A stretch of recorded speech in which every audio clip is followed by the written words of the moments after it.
CEUs and the link to our evaluation survey or GIPRA. I'm also going to be putting in the chat box a brief satisfaction survey. This information will really help our center gauge how this six-part series impacted you. It's just a 3 to 4 minute survey. Please take a few moments to fill that out in addition to our standard survey.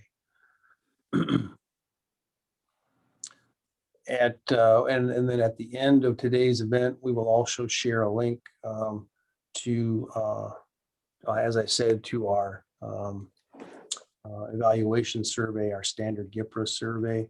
This survey is equally as important to our center and our funders to ensure that our events are beneficial to those who attend. Your participation in this is voluntary, but we would really appreciate you taking a few minutes to help us by completing this short survey. You may skip any questions that you do not want to answer, and all responses will be kept confidential and cannot be linked to you in any way. Please reach out to myself or any of our staff if you have any questions or comments about these surveys. And as I said, I will be attaching a one-time satisfaction survey link into the chat box as well. Also, introducing for the first time, I want to present a land acknowledgement. And although we are gathered virtually today, we want to take the time to acknowledge the land and pay respect to the indigenous nations whose homelands were forcibly taken and inhabited. Please take a moment to read this land acknowledgement, which was created by 2 members of our team, Ella and Keely Driscoll.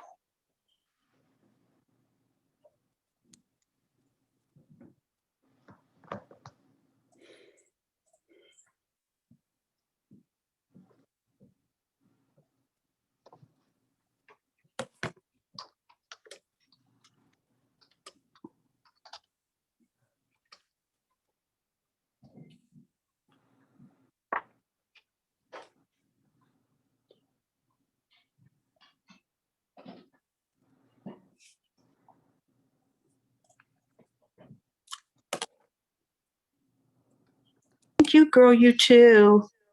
Okay, bye-bye. I would ask that whoever has an open mic, please close that. And lastly, just how to contact us.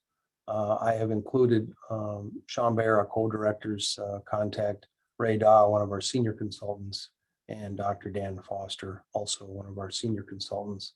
Both Ray and Dr. Foster are also on our advisory council.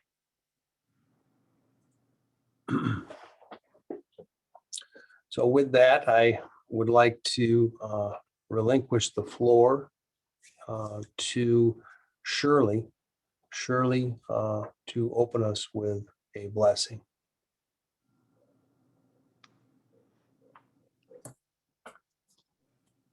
Our Creator God, we give thanks for this beautiful, wondrous day that you put us in. We give thanks for you, however people say Creator in their language. We give thanks for our children and our grandchildren, our family members, and all of creation. We pray that you just assist us today in the words that come out of our mouths to help each other, the words that we say, help them not to be harsh. We pray for any type of physical issues people are having. We pray that you just continue to bless these webinars. There's something new, something different, something helpful. We just pray that you continue to bless them. And We just ask that you continue to bless all of creation.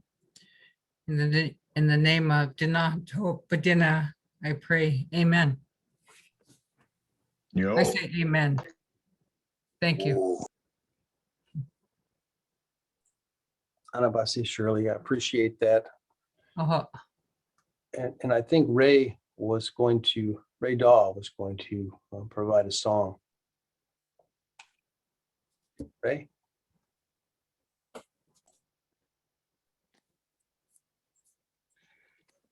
These technical things are always interesting to do, but I'm going to ask that you stop recording for a bit, Steve, because we don't record our songs. I'm blessed to have each of you in my life, and other people are not on this call. And I know we're going to have a great session with my brother and my sisters all joining us on the panel, and a lot of you that are probably related to me in one way or another. I have family members married into the Lakota. I have family members married into Arapaho, Cheyenne,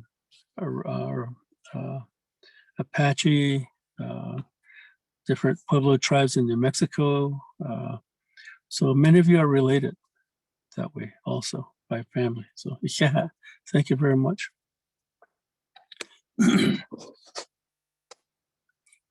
Thank you, Ray. Appreciate that. At this point, I want to turn the floor over to Dr. Foster to get us started with today's topic. Dan, the floor is yours. Ilamelo, Ray, Amataki P, Dan Foster, Machipelo. I'll go ahead and I greeted all of you as relatives, and I said thank you to Ray. We lost another culture keeper yesterday morning. He's younger than I am. He's a cousin of my wife. His grandfather was the last medicine man among the Amskapi Pukuni, also known as Blackfeet, that had just one name. He didn't have an English name. He lived. He was alive when I was young. Lived a long time. And his son, which is this young man's father, carried on the ways of of a holy man. And he is much more generous in spirit than I am. And so this is said sarcastically, so all of you understand, I don't mean this, but this isn't my place to do. And we have trouble with appropriation. People take our songs, they take our words, they take our teachings. But any of you that want to sing the song Ray just sang that aren't Navajo, you can sing it. But you got to sing it just the way he sang it. I laugh. Good luck. You think there's only six mountains. A good thing. Anyway, so thank you, Ray. Because we say that while we're holy, we're all from that spiritual dimension. Thanks for a little bit of smile there, Jim. My snark sometimes is big. And I bring that up even when I shared with you what I shared, because tomorrow we're going to have a lodge ceremony for this one that left us, and we've Sundanced together, and I've Sundanced with his father. I still keep his father was a holy man, and when I was much younger, he brought tobacco to me, and I kept that tobacco. I still have it, that Buster Yellow Kidney brought me. And in that lodge tomorrow, Buster had a very big heart. And so myself, at our some of the sun dances appear to me to become carnivals. Who am I? I'm a critic. Everybody's welcome. And Buster had that kind of big heart, and he and that was his vision. And he shared his lodge across the High Line. So we have several sun dances that have been birthed from the Buster Yellow Kidney sun dance. So tomorrow morning when I'm at the lodge, they're not used to having Lakota people there. And there's some white relatives that will sing tomorrow if this man that left us, if his son pours the water, it's his lodge where the ceremony will be held. And he's a very gracious man, just like his dad and his grandpa and his great grandpa.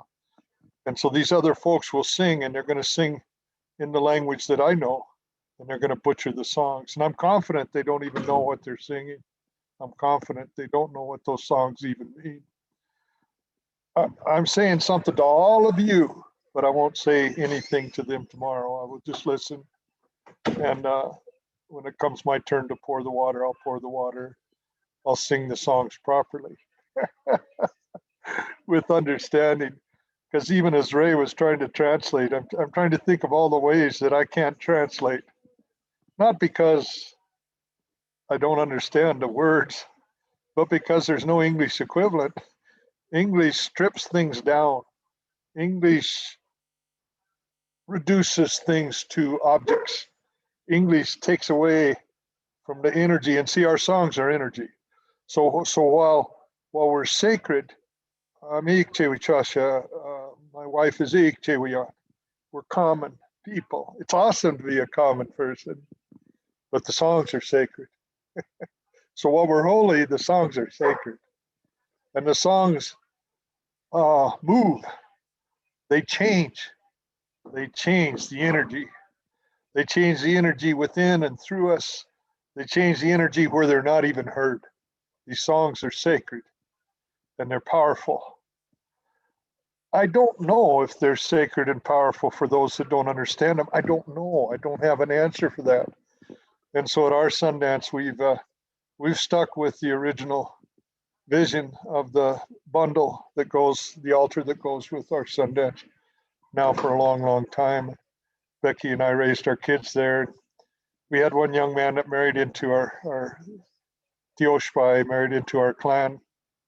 Really nice young man from Switzerland. Absolutely loved Lakota.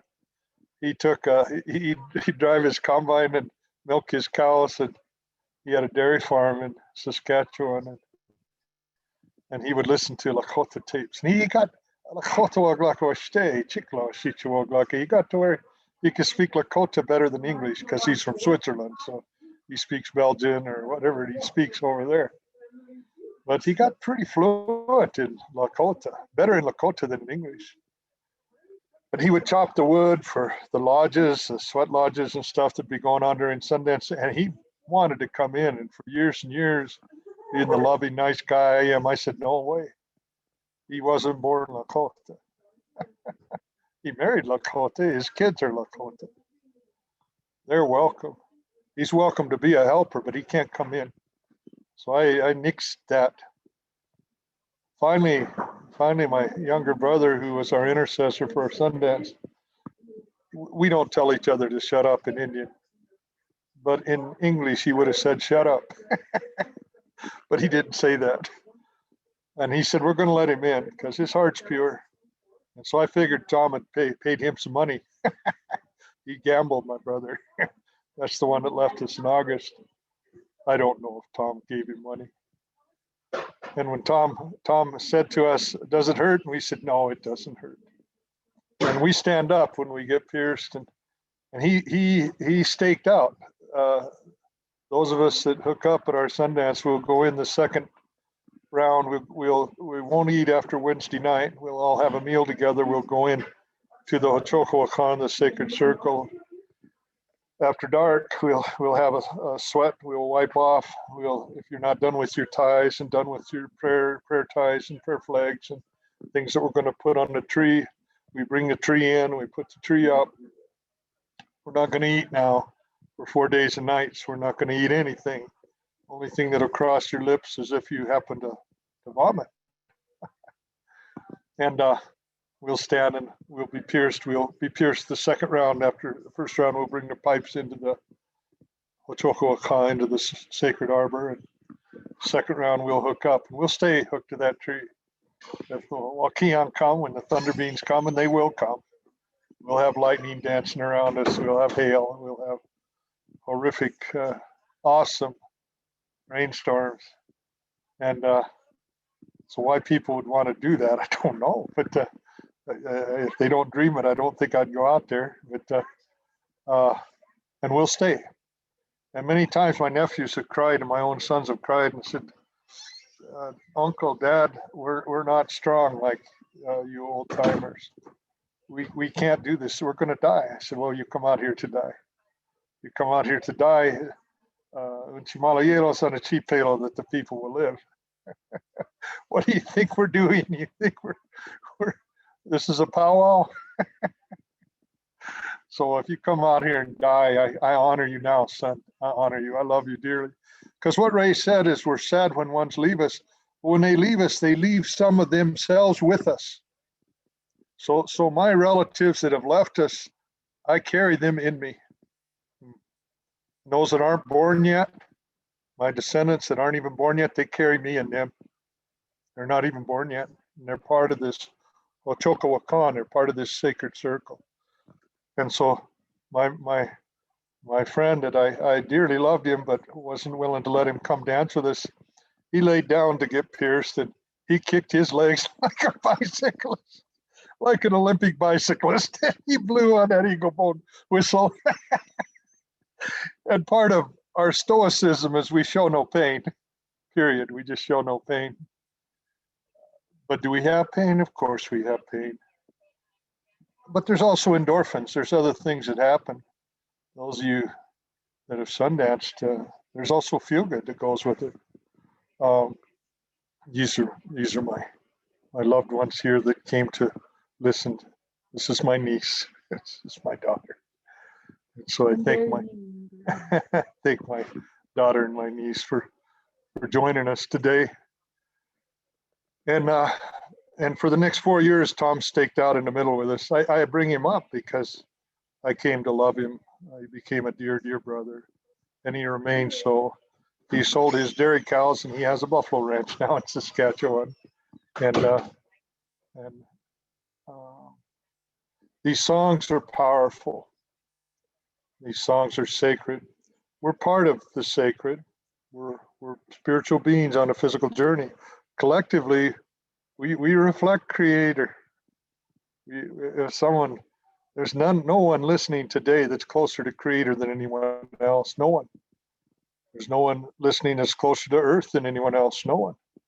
Unchimaka holds each of us equally. Tunkashla Kantanka Ateo Kantanka, Creator is equally a part of each of us. Now, we have different knowledge bases and we have different openness. We have different availability. That's true enough. And so some of us are more interested in this spiritual dimension than others. That's true enough. And so there was a time where I wouldn't have even gone into my relatives' ceremony, having outsiders in there that will sing songs that they don't even know what they're singing. How can they believe if they don't even know the words? And so they'll mispronounce their songs. And the energy they bring will be fine. They're sincere, they mean it to the extent that they don't know what they're doing. So I ask you in a good way to never, ever, whether it's art, whether it's sacred songs, whether it's language, don't appropriate something which you don't know about. Don't do that. And I've watched so much of that. QAnon, wow, talk about appropriation. They appropriate things that don't even exist. It's remarkable. Our people's capacity, 75 million people in America voted based on conspiracy theories. I mean, I think that's awesome and scary at the same time. That's misappropriation to the max. Those of you that disagree with me, I apologize. I'm not trying to offend you, but life has thorns. Roses have thorns. And I've been horrified the last 4 years. My kids being called prairie niggers and so forth with regularity. My kids, oh, I got good news. My daughter, she's just not one that showed up, but she's been wrestling for 4 years now. She lettered on the high school football team as a defensive tackle in Redneck Valley here. And I don't even agree with her, but she did it. And so I praise her for it. And so she had to wrestle with the men's team because she wanted to wrestle. This is my wife, Becky. Those stinky guys. And who wants their daughter wrestling with stinky guys? And so she went to state each of the last 4 years, but the prior 3 years she went with the men's team. She earned her way, wrestled her way to state with the men's team. But this year, Montana finally brought women's wrestling, and our daughter, so she was in the unlimited class, and she's around 225 and wrestled a young woman about 260 that's fairly lean, but about 7 inches taller than her. And she beat her.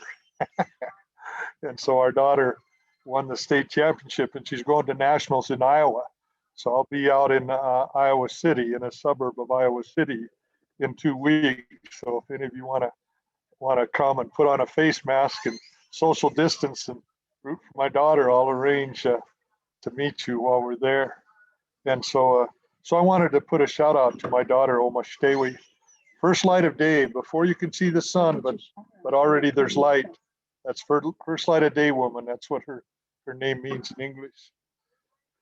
And so I'm about, yeah, so thank you for the congratulations. And I am so proud of her, and she is such a lovely young woman, and she handles things so well, so very well.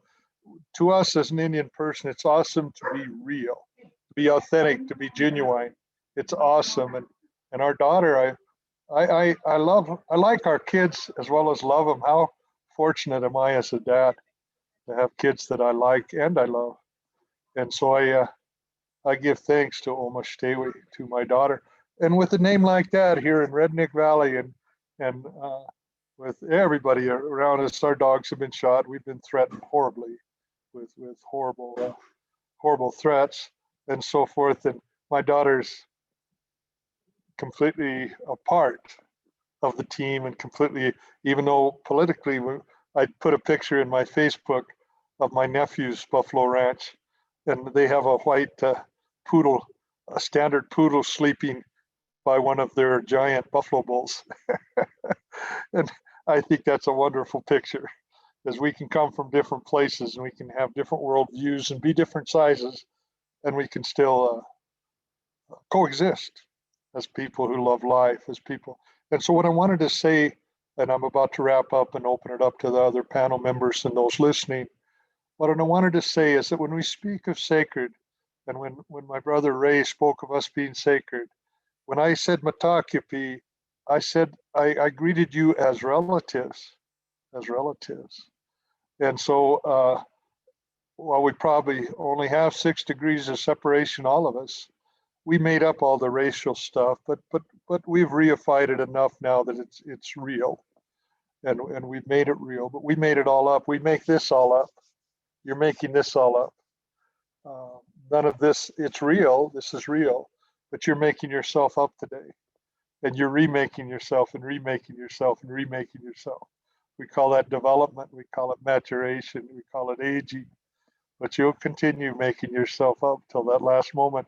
When I have people that come and tell me how foolish they feel, I honor them for their wisdom, for their incredible intelligence to be able to keep making themselves up throughout this lifetime without even giving it a thought. We had just a moment ago, Steve made up 4 of himself. There were 4 Steve Steins on before you guys got on. They didn't all look the same, but they were all Steve Stein. That was pretty awesome. There was a time when everybody was Tiger Woods. I'm Tiger Woods, I'm Tiger Woods. They find out that he's sexual with people other than his wife. Nobody was Tiger Woods. We'll say prayers for Tiger today and bless him. I wish him well, and I wish those that have loved him well, and those that he loves well, because in our humanity, we're all Iktewichasha. We're all Iktewian. We're all common men and common women. But this life itself is sacred. How awesome that is. And when the helpers, and so I'm going to share some crazy stuff, and some of you have heard me share crazy stuff before. But I was hurt. I was hurt deeply, wounded deeply. I guess what my friend Eduardo Duran calls soul wounds. I had soul wounds. Many of us have soul wounds. We find with epigenetics, we pass soul wounds on. We literally pass on trauma. We also pass on healing and recovery and resilience. Epigenetics, it goes both ways. Recovery and healing and epigenetics. And it's awesome because when we're pushed, we push back. It's within us to get our balance. And we're energy. That's all we are, is energy. Energy with consciousness and opposable thumb and upright carriage. So that makes us see a lot further. How far can you see? It's fairly easy to see 10 miles, for most of us when we come from a higher spot to a lower spot. And yet, how many of you can see 10 miles behind you? None of us. Right now, Steve's looking at me and Jim and Teresa and Shirley and my relatives, and they can see behind me. I'll never see behind me ever in my life. I'll never see behind me. If I don't know in our circle of life, if Steve is gracious enough and kind enough, and he goes on the opposite side of wherever I am in the Ojoka Wakan, and he tells me, Dan, watch out, Bigfoot's coming, whatever. It's important for Steve to let me know what's coming, what's happening, because I can't see, but for my relative, I won't know a danger that's threatened me. Likewise, me for Steve. And I can see several miles behind him, actually. We need each other. This concept of I and me against the world in an army of one isn't our way. We are a community of people that includes, and so when I finally started seeing the helpers in the lodge, and I've been on the hill so many times, and and as I said, I was wrong about my brother Tom. He's welcome anytime. He's my relative, my soul brother. And I was just talking to him on the phone 2 nights ago to let him know about the death of our loved one of our culture keepers that won't be with us any longer. But part of him is left with us. We're life witnesses of him, and we will keep some of his life here. So even though he's gone, we can speak of him, and we can sing songs, and when we don't hear his voice, we can add his voice to the song. And so all of us need one another. All of us are related, whether we realize it or not. We have very differing views and very different perspectives. And what you see in life is not really based on what's there. It's based on the filters on how you perceive it. Again, I've had you do that before, but put your fingers together and bring them to your nose. Bring them right to the tip of your nose and look distinctly at both of your fingernails. Well, for one thing, you're cross-eyed. So for those of you that I can see, you're really looking silly right now, but you can't see both fingernails anymore. You can't, your brain cannot clean that picture up. Your brain will clean it up fairly close to your nose, but it won't, you don't see the world as it actually is. You see the world as your brain interprets. And it's what it interprets is partially based on what it expects. And so when my brother Ray was talking about beauty, the beauty he's talking about, when the helpers started talking to me, and I was in my 50s, and I asked them, why are you talking to me now? They said, no, we've always talked to you. We talk to all of you, all the time and always. And they started showing me examples. They started taking me through memory lane, and whoa, I could see it. Even a Pepsi advertisement or a Nike advertisement or whatever. I realized these are inspired. They told me everything's inspired. Who was that fellow that passed recently that was always a First Amendment advocate, and he objectified women in horrible ways and claimed that it was a freedom of speech right. And I've heard a lot of that recently. And they said, well, that's a fundamental right. So you have the right to be wrong. So be it. You know, we have a messy, in your face, awkward, clumsy effort here of living together, called a democracy, called a republic. Supposed to be one person, one vote, but we have one party working really hard to try to minimize access to vote for people of color and poor people and people that don't have transportation and stuff, really trying to limit us from the mail-in and from the kinds of voting that we can do now, claiming fraudulently that it's not accurate. So be it. Those will be tensions that are part of our species. But when Ray sang that song and spoke of beauty, that beauty's still there. That beauty's still there in life itself. And when the helper started talking to me, my brother was dying, and I didn't want him to die. I wanted him to live. And I wanted a miracle to happen. I wanted a miracle. I wanted him to rise up from his deathbed. I wanted him to leave with us. He did leave with me, but not in the physical way. And the miracle I wanted isn't the miracle I got. I got a no for my prayer. Our prayers are answered, but no is a part of the answer too. Thank goodness that no and yes are both answers, that maybe and later and all those things are answers. And so I encourage all that's listening to see the beauty in life itself. See the beauty in that life that right in is being pretty ugly or being pretty beautiful. See the beauty in that rose and be careful of the thorns. In our way, we don't have any weeds. In our medicines, we don't have any weeds. Everything has medicine, everything has its place. But the songs, and today we're talking about songs. I was going to have my wife sing one, but she went to the store. I was going to have her sing a woman's song, but she went to the store. But I thank you, Ray, for your song. And I hope people realize the power of song. Our songs, I play guitar, and the way I used to tune my guitar is I'd get one that seemed fairly close. Who knows if it was? I didn't have a piano, but then I would tune the others to that first string, and you can literally feel the vibrations of the strings. And when they're totally in sync, it's one sound. There's no movement at all. It's just one sound. Then I could move to the next string and tune it to the last string. And when I could feel no vibration whatsoever, it was perfect pitch, and then I could move to the next. So it's a vibration that you not only hear, but you feel. And so music makes energy. We are many me's. We are many creators, many like little. We are many me's. We are reflections.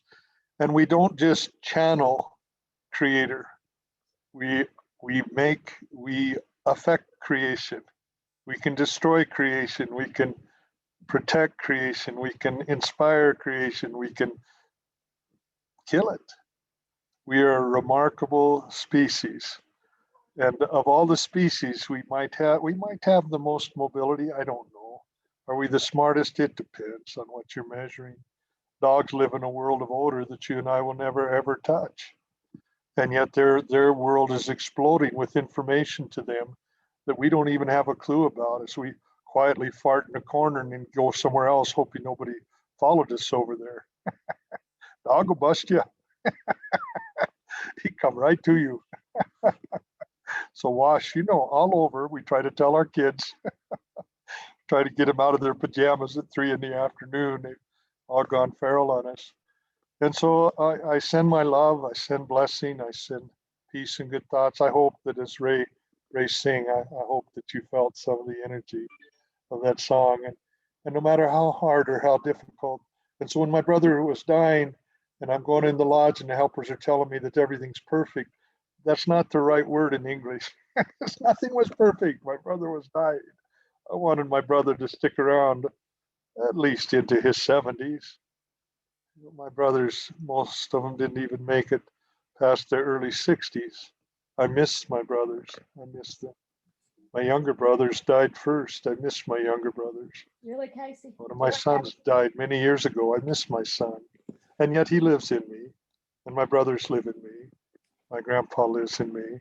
He left us in 59, but I still feel him as I speak to you. So thank you for being here. Walk in beauty. Feel the beauty of this life. Feel the perfection of this moment, even if it might not be perfect according to what we're wanting and what we're aspiring to.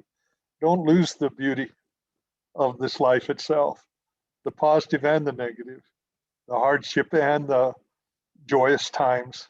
They're all connected. And so I'll be quiet now. And thank you. Pilamelo.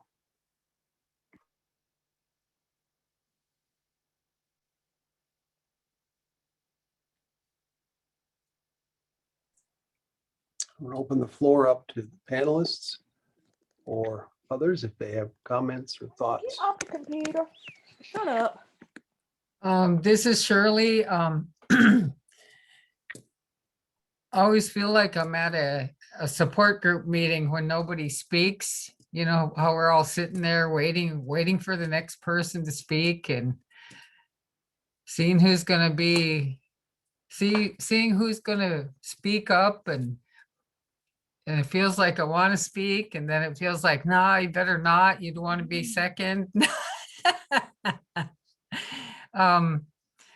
I was thinking about the joke that I heard from these guys and when we're in planning meeting. And you know how they say Native people point with their lips, they go like this. You know, it's over there, point with your lips. And I heard this one and I would never think of it myself, but I'll tell it to you. We were asked, what do you call an old Indian woman with no lips? And the answer was pointless. So that's what I heard on the planning meeting, and we forget to our humor. You know, humor is something that's really important to all of us. And even if people don't get it, we get it. I was also talking about our singing and dancing here in the interior. And I told you that the planning group that I know about 80 songs. And I'm 100 years old. I mean, 301 years old now. But I learned songs through watching elders sing. And these are songs from maybe 6 different villages. And there's songs that we sing for grieving. There's happy songs. There's couple songs. There's songs that we sing to have fun, for young people to have fun. In our sad songs, when someone passes away at a potlatch, we sing the sad songs with no drum first. And I was taught that I had to look at the floor and stand in one place. Along with the men, they do the same movement and have something in my hands. And when I dance, I'm just pulling my hands, closing my hands, and my partner just waved at me. He's going to go shopping. Pulling our hands back. And I don't know if you guys can see me, but my hands are like this. And we usually have something in our hands like this. And we just go like this. And we sing these really sad songs. If it's a woman, we sing about a mother, you know, a mother song, and it sounds really sad. And I'll sing a couple words from it and you'll see how it sounds. Ina oh ina ina. So that's kind of how all the sad songs sound, and that's kind of the tempo. And then we sing about, maybe depending on who the person is, maybe about 7 songs. We have one for children when they pass, and it has the same tempo. But we always have something in our hands when we sing those songs and when we're singing songs, because that motion that I was showing you calls spirits. And we make that motion and look at the floor and sing that song. And then we start thinking about the person that has passed away, the one that has gone. And pretty soon we're crying. And then we start thinking about all of the other females, if it's a woman, that passed away. And it's our way of grieving.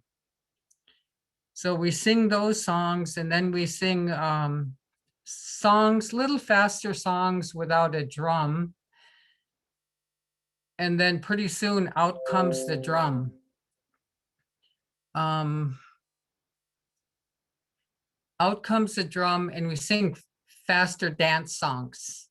Then we sing couple songs where two people are dancing together, and usually there's a drum, and we have different people that make songs. You know, any one of you can make a song. One guy made up a song. It was called After Chubby Checkers Twist. And so people get into couples, and then they start twisting to the song. And it's a fun song.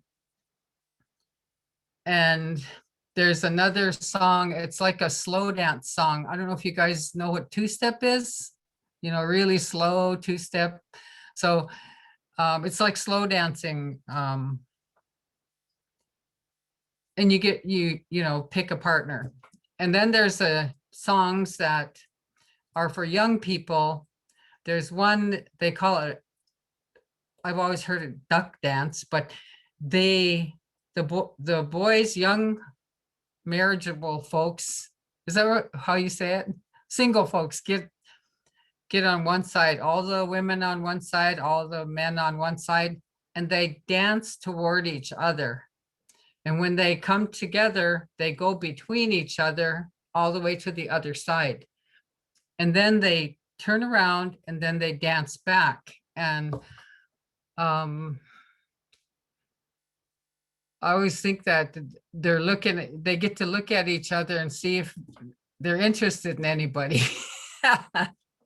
But we go from the real sad songs to these fun, happy songs. So it's kind of our way of group grieving, maybe, right? And since we can't practice our culture because of COVID the way we'd like to, here's one example of what one village did.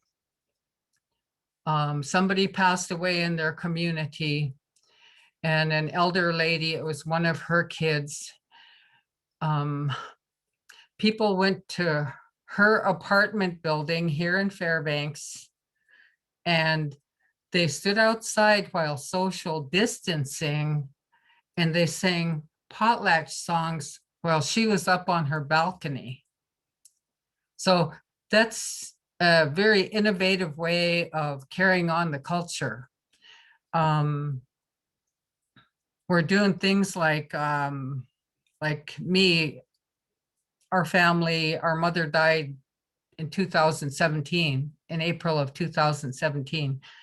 And I have 5 siblings that are left. Back then, there were 6 of us. And our potlatches usually last 3 days. And there are specific things you do every day. And on the last night is our gift giving. And we give gifts. We keep lists of people that helped with every task, from building the coffin to digging the grave to shooting the moose to cooking for everybody to having a potlatch leader, those that sang specific songs for our mother from upriver and downriver. We give everybody gifts. I think our list was over 160 people, and each one of them gets something. We don't gift our family members. We're not supposed to give our family members anything. We're supposed to be giving thanks to everybody. And I had the task with my oldest sister of packing up all of our way as we pack up all of the things of the deceased person. Our way is to burn the clothes that they wore on their body the majority of the time that they were alive. We burn all of those, but anything else is packed up and put away. And my mother was 91 when she passed. So you can imagine, you know, I'm 69 today. You can imagine how much somebody that's 91 has. Thinking of yourself, you can think how much stuff you have. So my mother, she wasn't a hoarder. When she grew up, she didn't have a bunch of things like that, but throughout the years, she just saved everything. She was a skin sewer. She was a bead worker. She was, she made things out of cloth. She did all of these things. So we had to pack it all up, me and my oldest sister. And we did it in 8 days, sometimes working in the house about 16 hours a day. And we put all of those things away, and our plan was to have the potlatch the following year, because they always tell us, the elders tell us, you know, do it right away because you don't know what's going to happen next. So we put all of the stuff in storage, and the following year, my sisters weren't ready to deal with potlatch. And then the next year, my other sister passed away, and then COVID happened. And we had all this stuff in there, and we had sorted through it. We had sorted through it and decided what we're going to do. And my mother had over 100 18-gallon tubs of stuff, and we put it in a 10 by 10 by 10 storage. It was stacked maybe 6 tubs high. And it was a lot of things. Anyway, we sorted through that stuff. We started last year. And then we realized because COVID, we can't have a potlatch. And then we decided as a family that we're going to do the gift giving first, because we could do that. We could bring you something to thank you for assisting us with our grief for our mother. And so we set about doing that. And the person that had the bulk of the work, because I live right here where the storage is in Fairbanks, I did the majority of the work. In reality, though, in our way, that would have been the last thing we did, was giving away the stuff, you know, thanking people. And we had to tweak it, you know, to accommodate COVID and change it. We decided that we would do the food potlatch, which in our old way is the most important thing, do our food potlatch when COVID was done with itself. So we kind of decided as a family that is what we would do, because we had to give this stuff away. And traditionally, we hold people back by not following that. We hold our mother back from going to where she needs to go. So we did the gift giving. I'm at the very tail end of it. I have some things here at home and in my personal storage, but that whole storage, it's empty. I took a picture of it yesterday. It was empty. So I'm excited. I'm happy about that, but we've had to change things, right? Because of COVID. And to me, we're creating something different, you know, and that's how resilient we are. We kind of roll with the punches as Native people, Indian people, people in general, any people. we kind of roll with the punches. We create and recreate, and you know, we practice our culture some way. I wrote these things down. If you see me looking down, I'm writing, practicing our culture despite COVID. Some of the elders that I sent tubs to people in villages that were my mother's friends. And I called them up and told them what's coming. And they got this whole 18-gallon tub of stuff. And then the responses were, I called to see if they got their tub. And our way, when you receive a gift, you leave it outside overnight. You don't just start digging around in it. I should do that with my birthday gifts today. Leave it outside. Anyway, elders that I called said, thank you so much. When I opened it, I started crying. And I thought about your mother. And I was all alone because of COVID. Some villages you can't go out, you can go walking, but you can't go visit people. And some elders live alone. And she said, I started crying. I'm thinking of one elder, and start thinking about your mother and all the things we did. And then later on in the day, I got happy because I started thinking of happy things that we did, like berry picking, you know, going camping out and berry picking for a couple days. And all of the elders were that way. They started crying. And thank you for giving me so much. I'm going to share it with other people in the village. You know, so all mom's things made several people happy, not just one person. Let's see, changing some cultural practices to accommodate this day and age. You know, we're having to do that regardless, you know.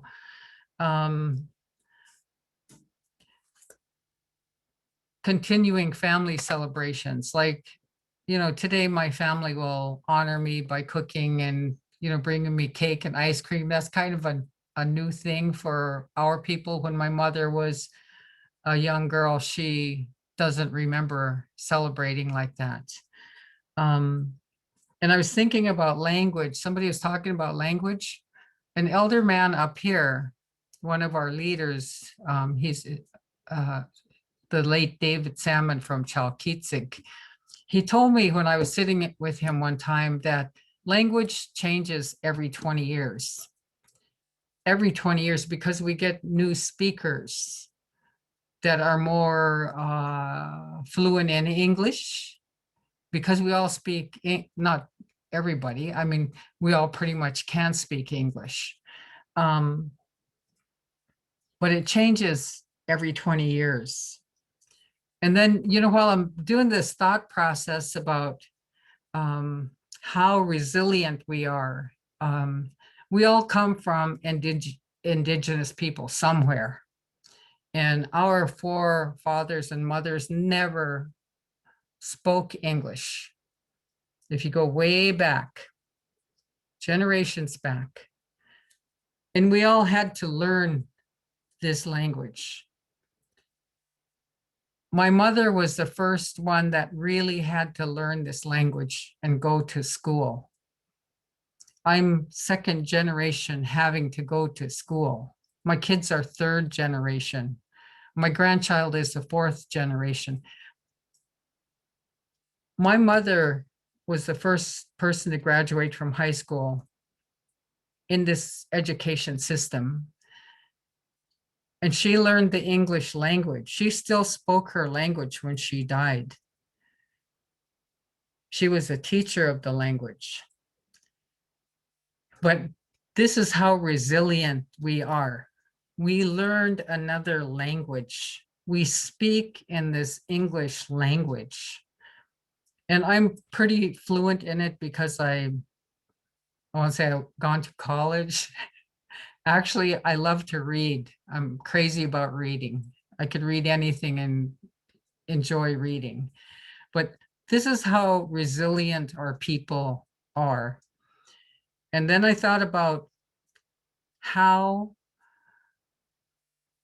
when I was a small child, age 2.5 to age 4, I couldn't tell my mother or father that someone was abusing me because I did not have the language to tell them.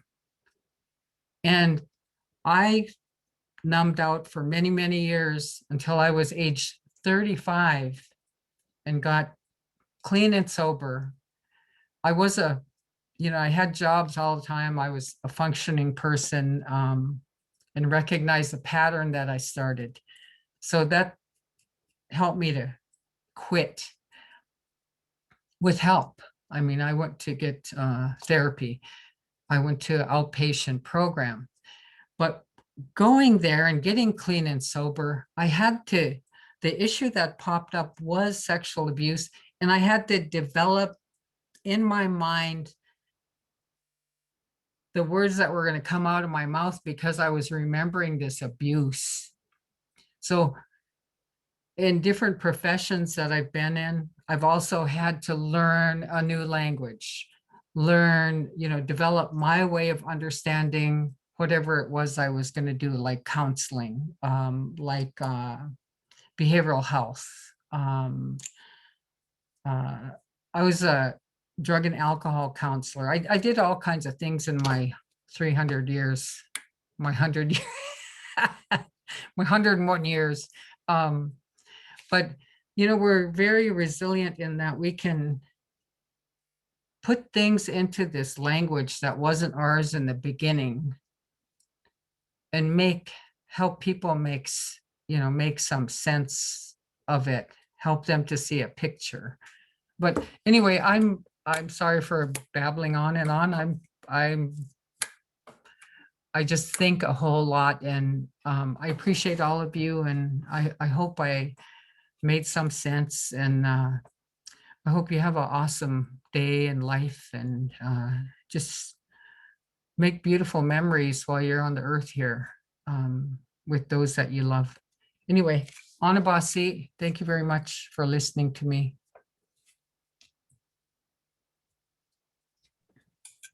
That wasn't babbling at all, Shirley. I so much enjoy listening to you. Before I get going, though, I want to say to you, Agatsunoni Esnagrat.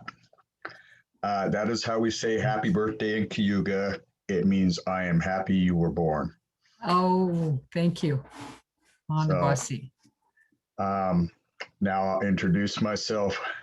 Yawagoa Skino Swagwego Kanotso. What I just said was greetings to all my relatives, and I am grateful you were here. Hanona go haisni gyazo oteyoni ni wagashauti onot tawaga got gahono ni ganawiage ni wakwitsate. I just told you who I am in my language. I told you my name. It is Hanona go hais. It means his mind is made up. I told you my clan, which is Wolf. From my mother's side, we're matrilineal people. And my nation, which is the Seneca Cayuga Nation of Oklahoma, we call Oklahoma Ganawiage, which means place of the beautiful waters, because when we were removed from Ohio to Indian Territory, they put us in the far northeast corner of Oklahoma, actually on Cherokee territory. And they put us and several other small nations together in that corner and made the Cherokees sell land so we could each have our own little bit.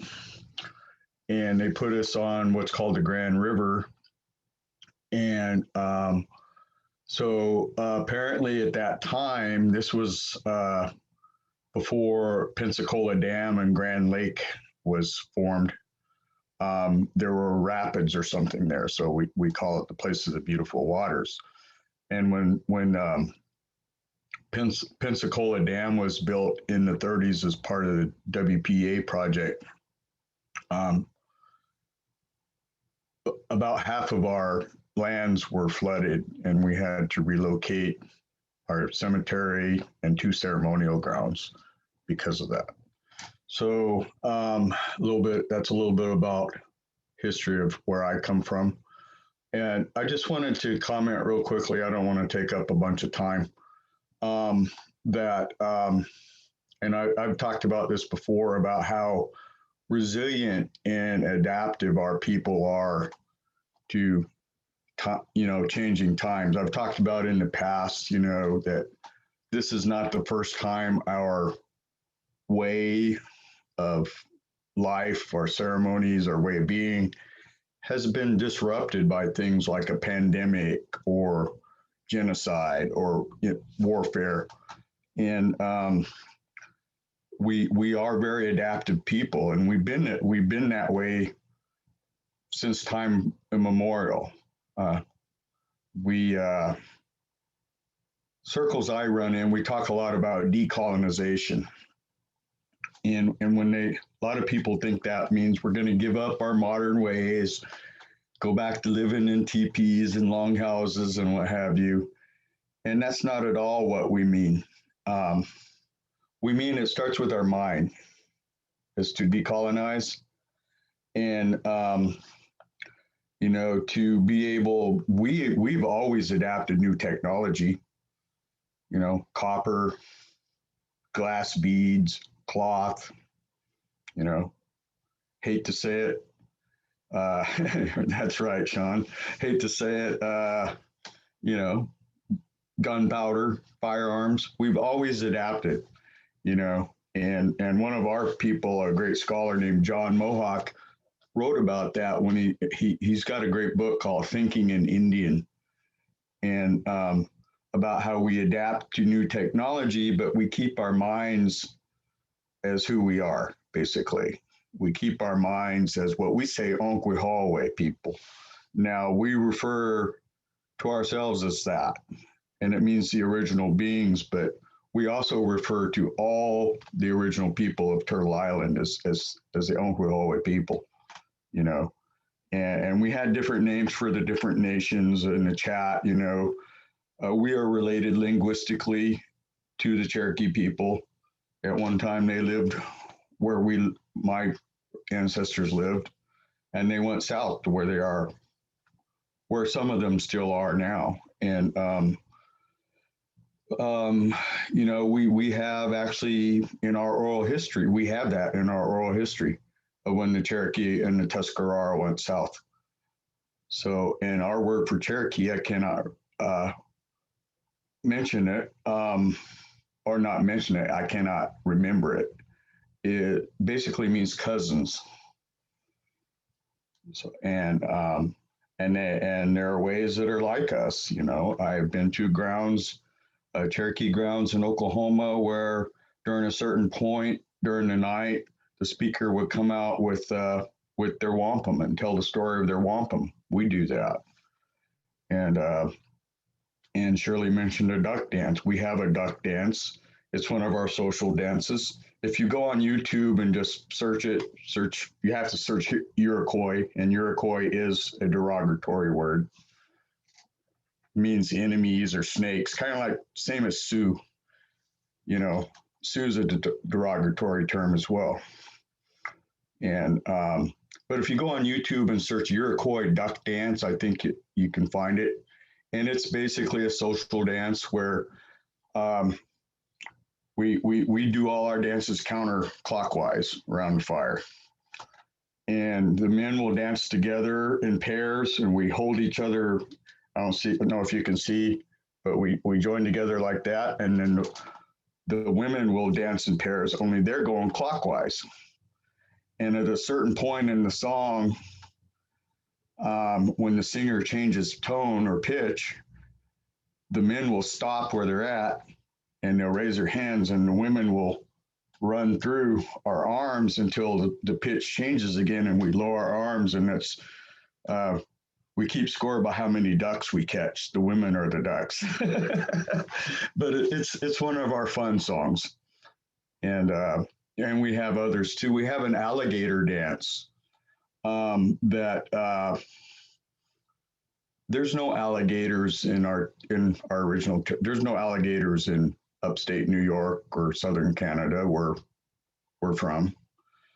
But many years ago, when the peacemaker came and they extended the white roots of peace, which went out in all four directions to all the nations, we sent people all the way down into what's now Alabama and Mississippi, and traded and developed relations with the people down there, like the Choctaw or the Choctaw and the Muskogee.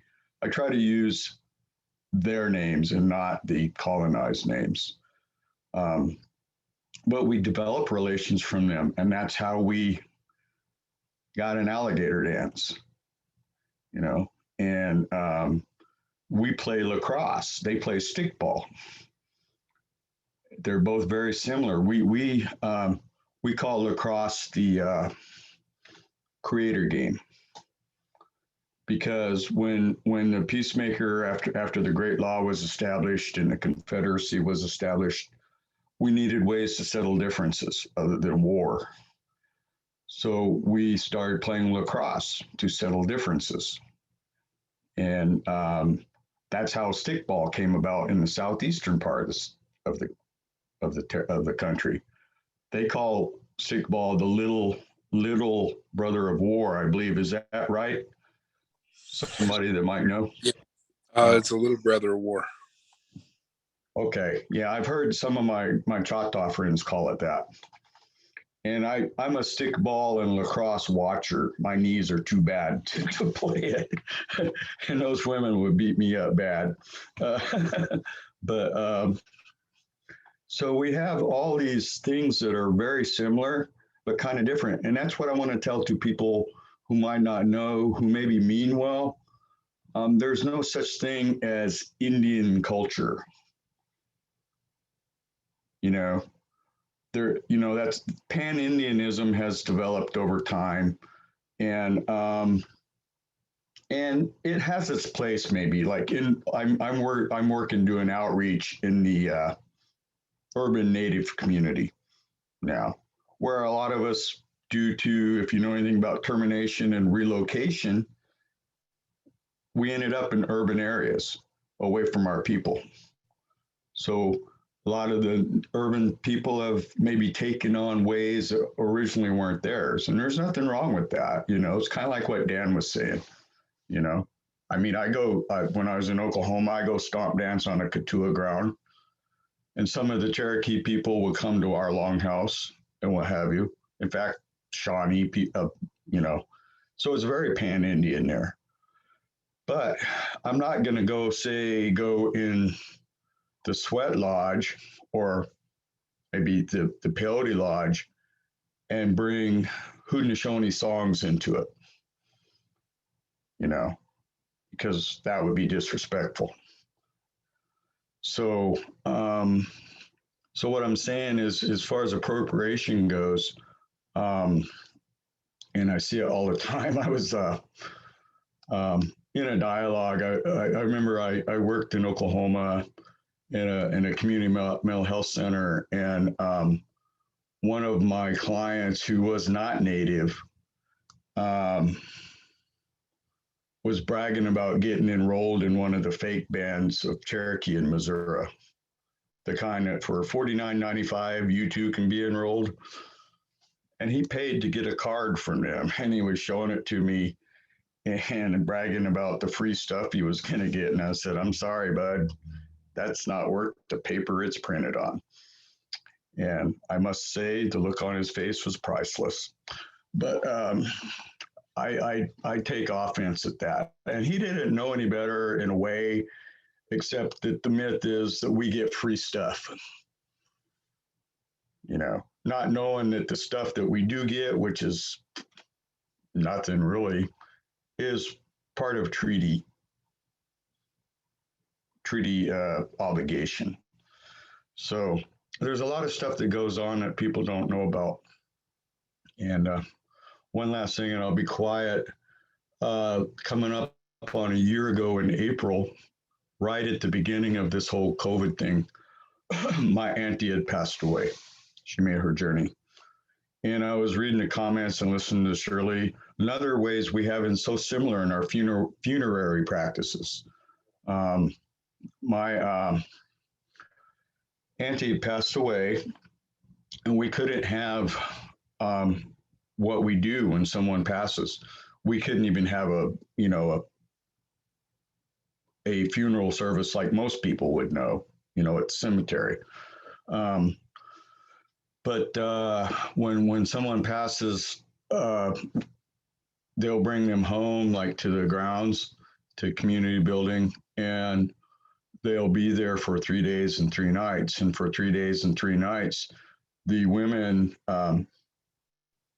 clan mothers or faith keepers, will take care of the family. They'll cook the meals, what have you, and there's somebody there 24/7. And anyway, on the third night, there'll be a meal that's prepared, and a place will be set for the one that's passed on, and it'll be left out on all night. And then the next morning, when they after they have a breakfast for the pallbearers and the ones that dig the grave, they'll go over to do the burial, and somebody will stay behind and clean out. And then that plate will not be thrown in the garbage. It will be given back to the earth. It will be put out on the ground, and they'll clean everything off and leave a bucket of water on the table, because water is life, and so and then 10 days later, they will have another supper, and then a giveaway will be done of that one's belongings. Once again, we don't want to hold them back from where they need to go, and we need to get on with the business of living. And so we couldn't really do that for my auntie, and we're still waiting to have the 10-day supper, kind of like what Shirley was talking about.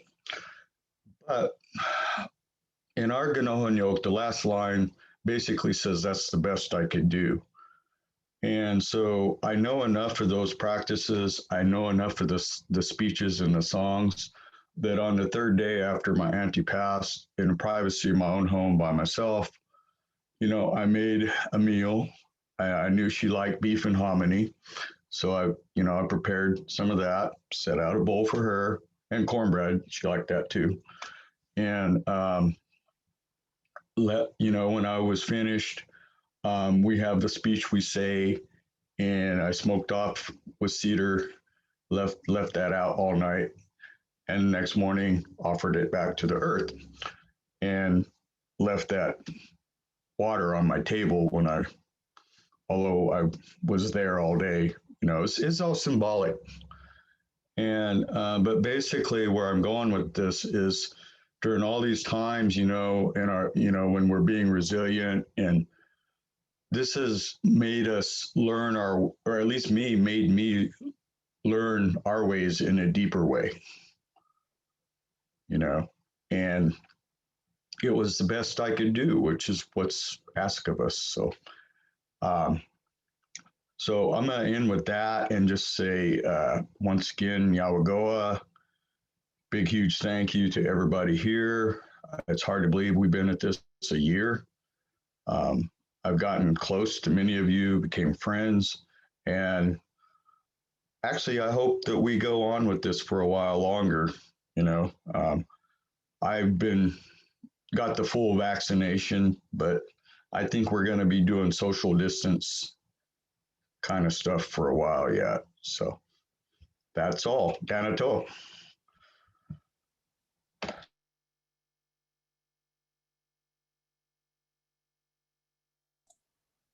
Thank you, Jim. Yahweh. we've got a little time left. We're scheduled to go and broadcast till the top of the hour. So I'd like to welcome other panelists or other participants. Anin, my name is Teresa Subrill. Buena bonjour. And when I was asked to share a little bit about our songs and resiliency and what we're going through at this time. And there's so much to touch on. And so start from the beginning, I guess, and try to summate it for you. I think about our creation and our creator, Gishin Manadu. And I think about that song he was singing as he was creating, humming. I think about the song of the birth of Anjiaki and our Mother Earth. I think about the lives that he created and they each got a name and a song. And when we go to gather, we too, as we were born, each a name and a song of our own. We would start our day, our morning, our sunrise, with our sunrise song. To grandfather's son, to our day, to our helpers. And then we go on throughout our day, always singing and humming, giving thanks, giving prayers, thinking of each other, singing songs to each other. We do have the snake song at this time, things like that, because the winter, we have a lot of songs for everything. Our lacrosse stick game, songs for war, they all prepare. Songs for healing, our lullabies to our children and our lullabies to ourselves. And these songs connect you with that spirit, as Dan was touching on the vibrations of. That's of importance. It brings you to that place and it brings that connection. We have teachings about not all use the flute. And a young man, maybe who that would be his gift, he'd be working on it and a song would come to him. Those songs would connect only to who it was meant for, would touch, resonate, call to. Calling songs. Our dances had songs, of course. Without them, we don't have the other. And as we danced our life story on a good day. We had dances for our funerals. We had dances for game. We had dances for New Year. We have dances for Swan. We have dances for medicine. But we would dance our story. And so we would dance our songs. And that's what I wanted to share. It is important. Our resiliency has to remember that love and that creation we came from that life. And we have to be singing our songs. And if you don't, hum it. Hum it. You will feel your song. You will find the song you need to sing. Remember when you were a child and it was cold and you're walking and you started to hum and it made you warm. Know that power. Know that gift. We shared songs with each other. Oh yes, we came together and we sing and we still do at times. We need to remember that resiliency means we are not going to let things get us down or in our way or stop us from. That we will carry on. So we got to carry on those songs and finding a way to come together, finding a way to push past, finding a way to be. Anyway, Miigwech, if you have any questions or want me to share more on, touch more on, just holler. I want to make room for more to speak.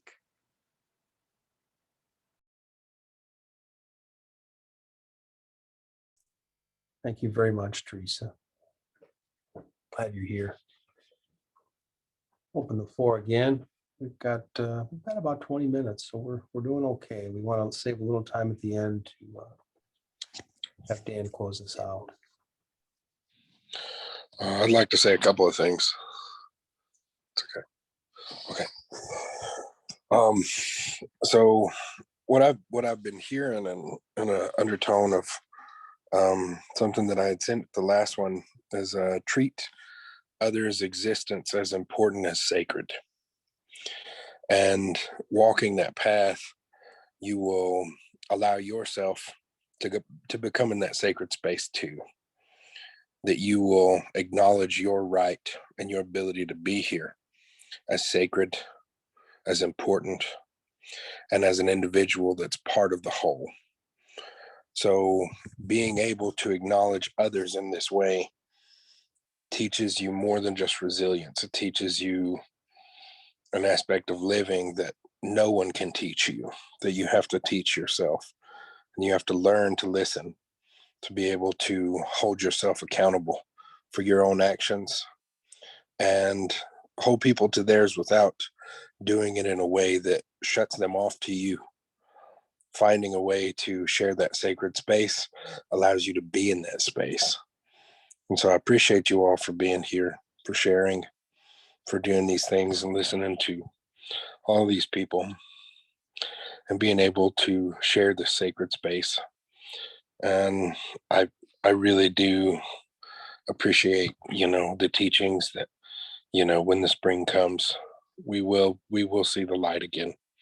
And we are. And I feel that. I'm really glad that we were able to get vaccinations, address the things that are happening within the pandemic, as well as the mental status of each individual that is going through this hard time together. We all know the winter time. We all know what it feels like. But sitting and sharing that space, even from a distance, helps us share that sacred space and keeps us going. And I'm really, really glad and appreciative that I get to be here and participate in this space with all of you. Thank you so much.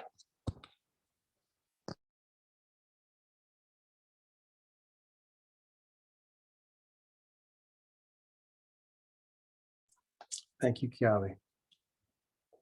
Glad you're here and with us.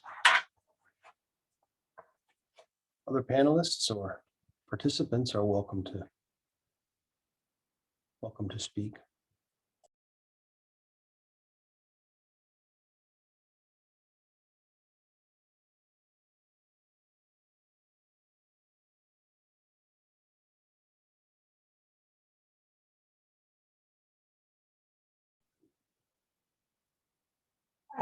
I left early, but I came back and I'll probably listen to the recording, but I'm actually going to start after spring break. I switched over to the school district and working at our the school. It's called F.A. Cochran. It's named after an elderly lady, but it's a charter school or a special school with its own rules, I guess we make here. But I'm going to start a talking circle with parents after spring break, because I think just hearing other people's voices in general that are either native or going through the same hardships, even pre-COVID or after COVID is subsided, I think it's something that everybody needs to do, just because if you think about it, we never really had time to visit sometimes, and visiting on the internet has become user friendly most of the time. So I'm going to start that with my families and just keep it with families for a while, and then slowly integrate staff into it, just because of how parents have been tainted by the school system or teachers.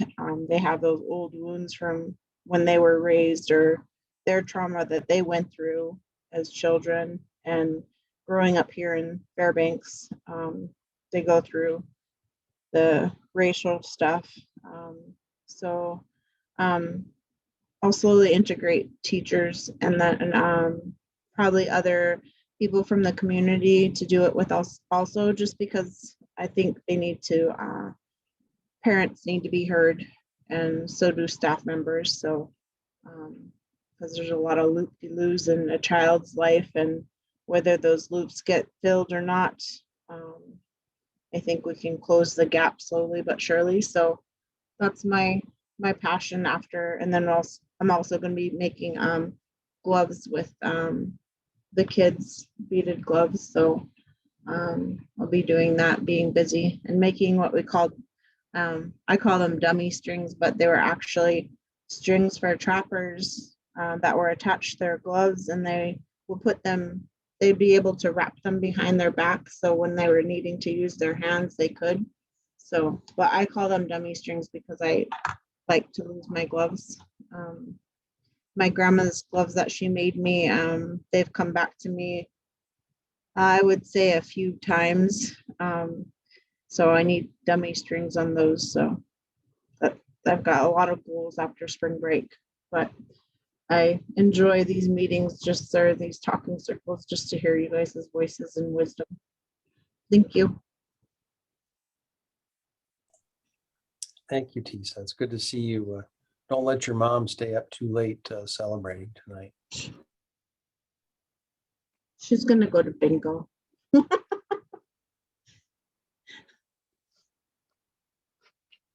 Hey y'all, can I share something really quick?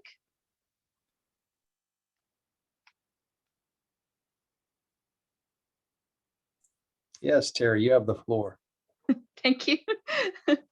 I was in a cultural appropriation group, and we were addressing that cultural appropriation earlier, and I had brought up a point that people don't really think about when you pick up medicine from an animal that is indigenous to Turtle Island.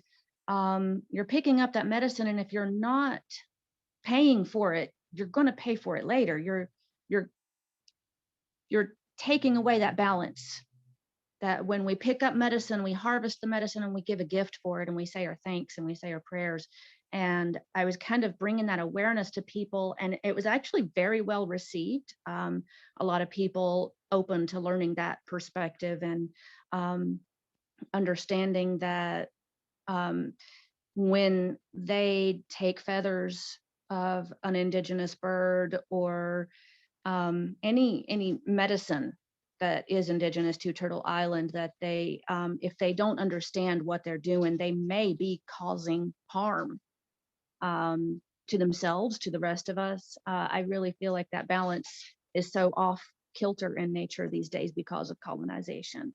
But I just wanted to share that because it was something that people were very open to listening to from many cultures. Thank you for sharing.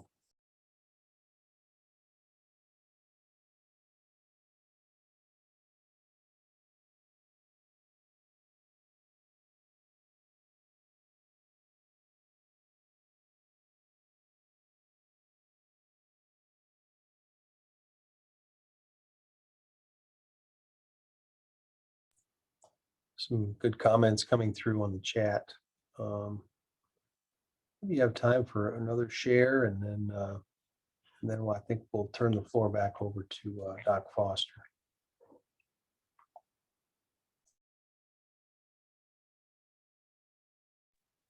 Don't believe my daughter, you guys. No. I have a partner who taught me how to play bingo, and now I have an addictive spirit, or not a spirit, but I'm prone to addictions, both substances and process addictions. I need something else to numb out my thoughts, right? You guys see how thoughtful I am? During COVID, I cooked quite a bit. And prior to that, I really never cooked, but I became Susie Homemaker for a while.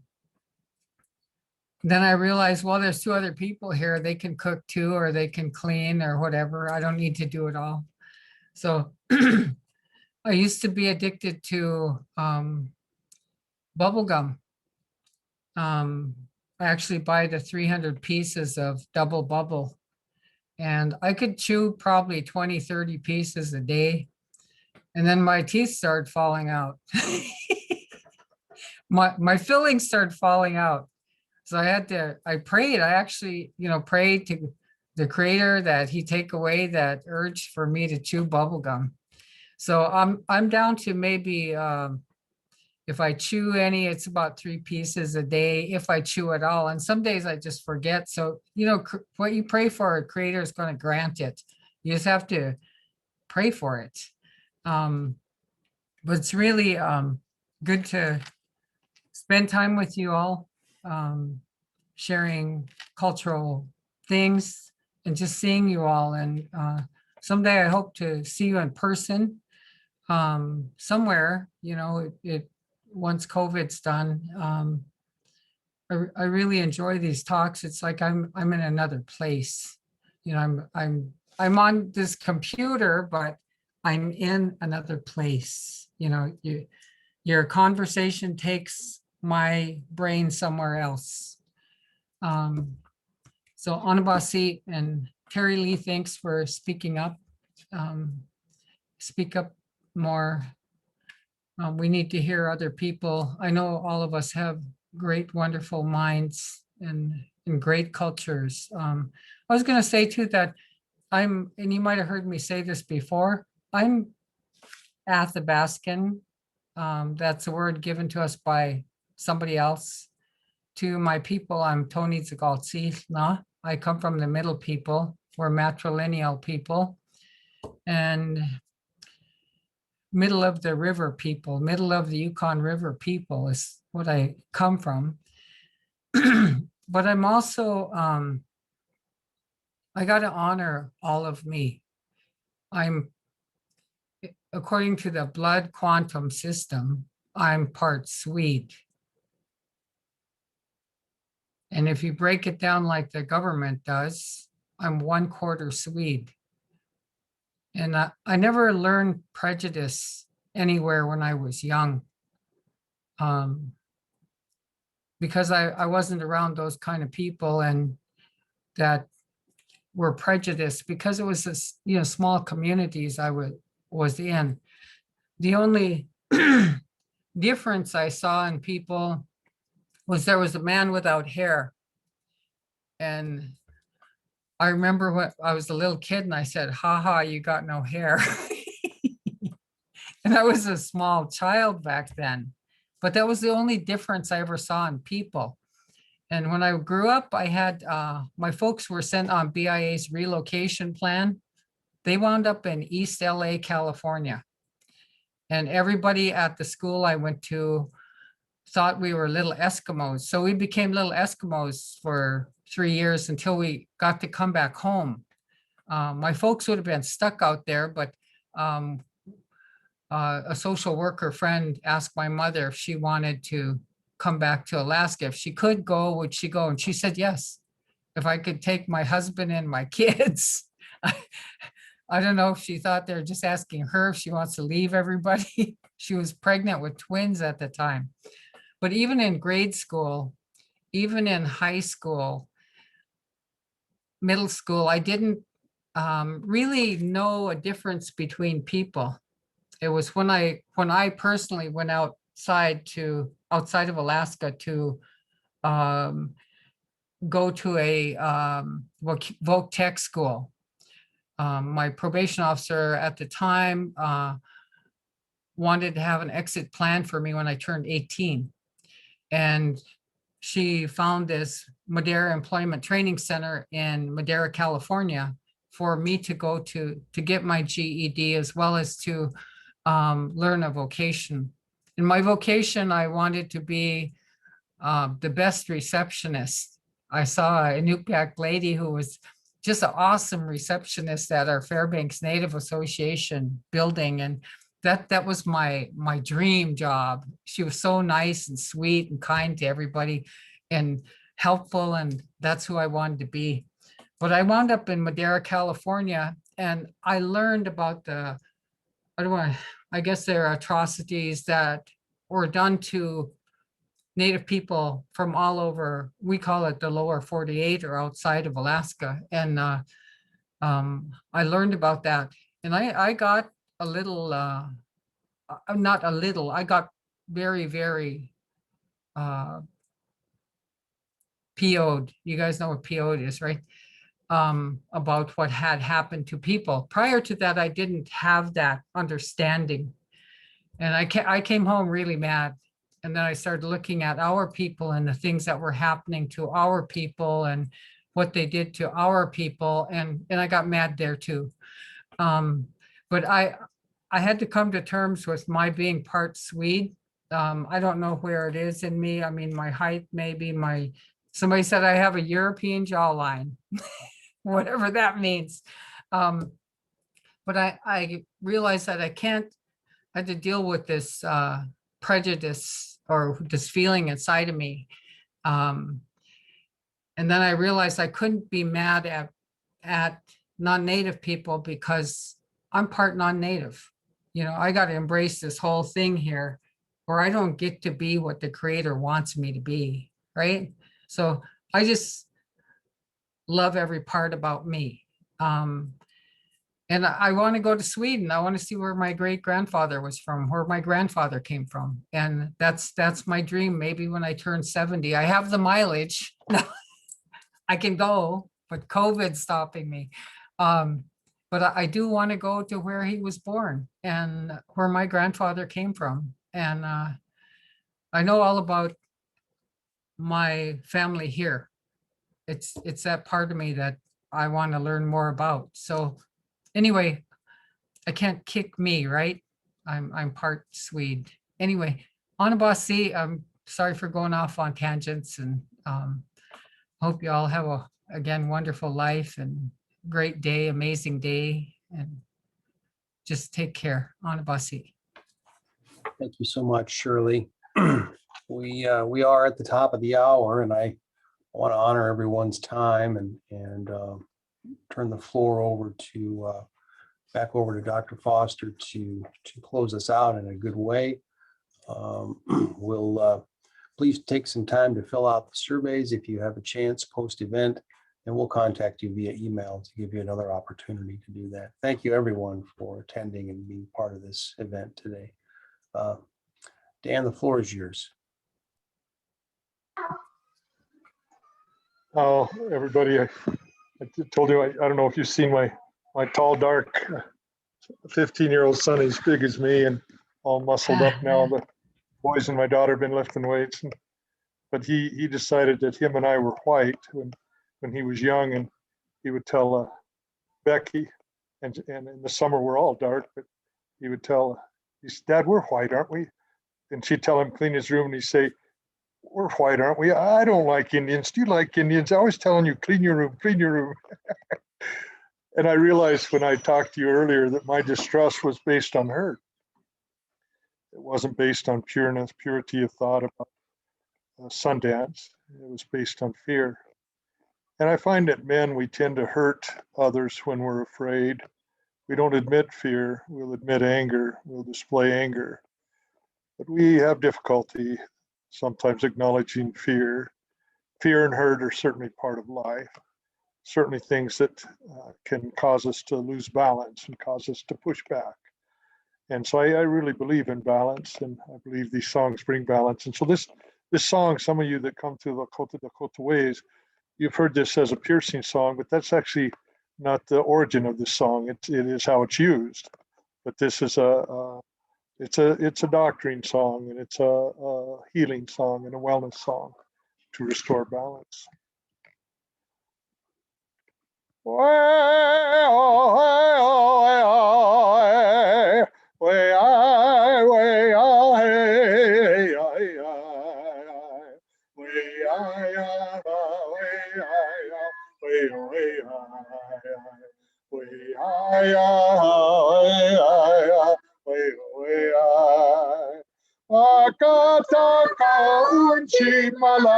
Wanika chale chamu ay ay ay way ay ay way ay ay way way ay ay way ay ay way way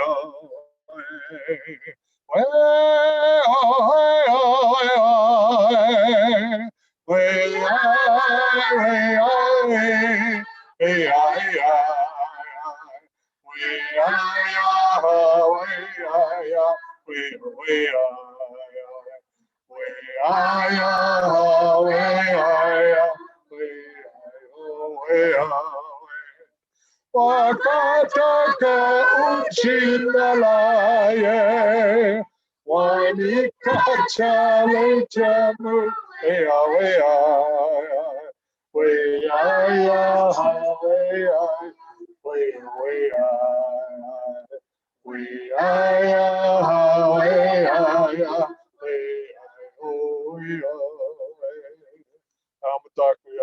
I'm asking Mushday to show herself to you, our champion. So Mushday, get to the front of the camera.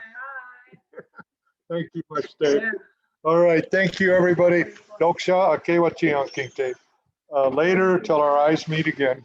Yes. Happy birthday, Shirley. Doc, appreciate it. Everyone, take care. We're signing off here.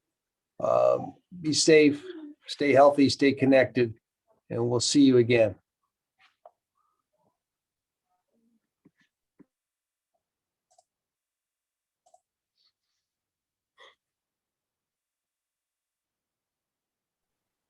Are you guys looking for an after meeting? We sure can. Some of the panelists want to stay on. I don't know if Sean's still on, but He's not. I think he had another call. You'll see. He had a dog to feed, I guess, too. Yes, I've got one of those too. Yeah, I've actually got to get back to my other job in a minute. So Yeah, we'll, Teresa, why don't we, I can certainly host one of you guys if you want to stay on and talk a bit. I need to go be to another meeting at 3:30, so maybe we can do a follow-up call or a follow-up meeting. yeah, I know that Ray had mentioned maybe during the last call or the one before that, and like I said, I don't think this, even though everybody's getting vaccinated and what have you with the variants, and I just don't see this having to stay apart ending anytime soon. I mean, better weather's coming, we can all get out and things like that, but There's still a lot of participants listening in right now. Don't yeah. interrupt. It's okay. Yeah, We'll, so, why don't we log out and I'll kick out an invite, Teresa and Kiawe, if you guys want to talk for a minute. I've got a little time. Jim, it sounds like you're tied up, but I'll, yeah. Monday mornings, like we have been doing, still work for me. okay.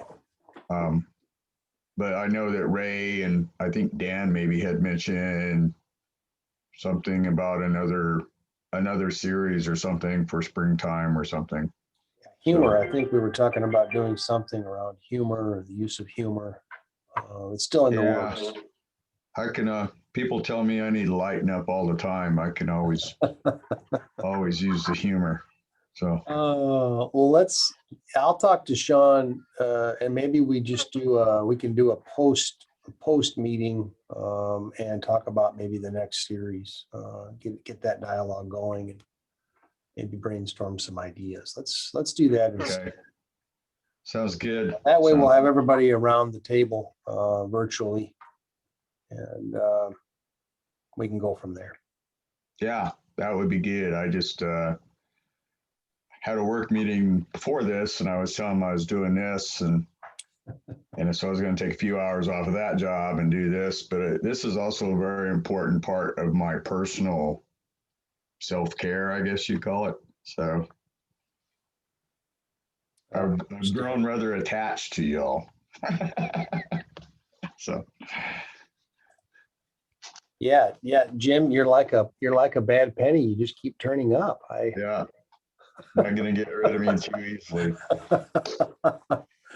Oh, Okay. all right. I think we still have some participants on, but Teresa, did you want to say something? Yeah, could you go to link them for Yep. me and Yahweh, and I'll Yep, send it I'll, to Sean. I'll reach out. I'll send it out to the whole group. How about that? All right, Okay, good. see you guys Monday. Take care. Me good, Steve, for everything. I'll talk to you in a minute. All right, bye. Y'all.